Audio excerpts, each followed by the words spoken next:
একটি ছোট্ট গ্রামে থাকত পারুল আর তার বড় ভাই। বাবা মা দুজনেই অনেক আগে মারা গেছে। সংসারের ভার যেন পাহাড়ের মতো নেমে এসেছে তাদের কাঁধে।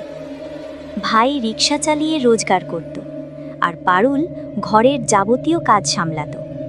একদিন ভোরবেলায় পারুল হঠাৎ অসুস্থ হয়ে পড়ে। ঘুম থেকে উঠতে বেলা হয়ে গেল। কষ্ট করে সকালের কাজ সারল, তারপর হাঁড়ি কলসি নিয়ে গেল পুকুর থেকে পানি আনতে।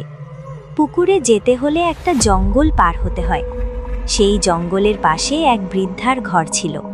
পারুল তাকে স্নেহ করে দাদি বলে ডাকত, কিন্তু কয়েকদিন আগেই সেই বৃদ্ধা মারা গেছেন, যেটা পারুল এখনো জানে না। পথে হাঁটতে হাঁটতে পারুলের বুক কেঁপে উঠল। ঝোপঝাড় থেকে অদ্ভুত শব্দ আসছিল। চারপাশ নিস্তব্ধ, শুধু পাতার খসখসানি আর দূরে পাখির ডাক। তার শরীর কেমন ঝমঝম করছিল। কষ্ট করে সাহস জোগাড় করে পারুল পুকুর ঘাটে পৌঁছালো।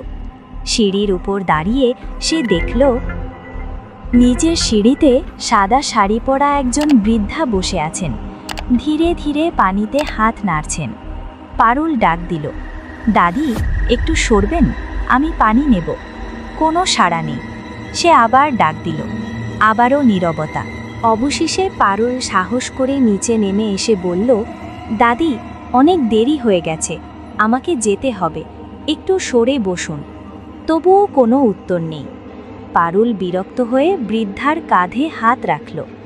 ঠিক সেই মুহূর্তে বৃদ্ধা ধীরে ধীরে ঘাড় ঘুরিয়ে পারুলের দিকে তাকালেন।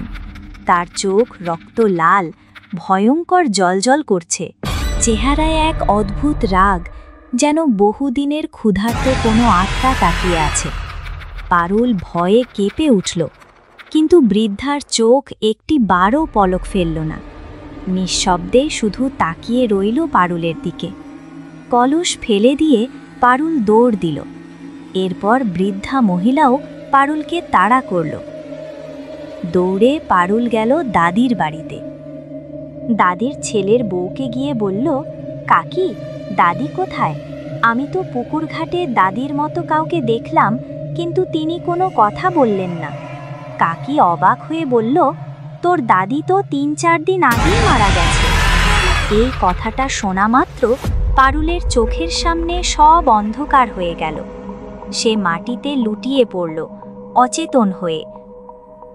কিন্তু এরপর থেকে গ্রামে গুঞ্জন ছড়িয়ে পড়ল। লোকেরা বলতো, বৃদ্ধার মৃত্যুর আগে কিছু অসম্পূর্ণ ইচ্ছে রয়ে গিয়েছিল। কেউ বলতো তিনি একটা গোপন মানত পূর্ণ করতে পারেননি।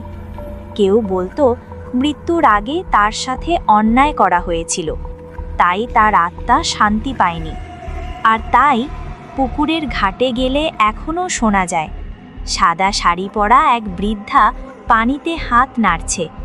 এরকম কেন হচ্ছে এর রহস্য আজও জানতে পারিনি।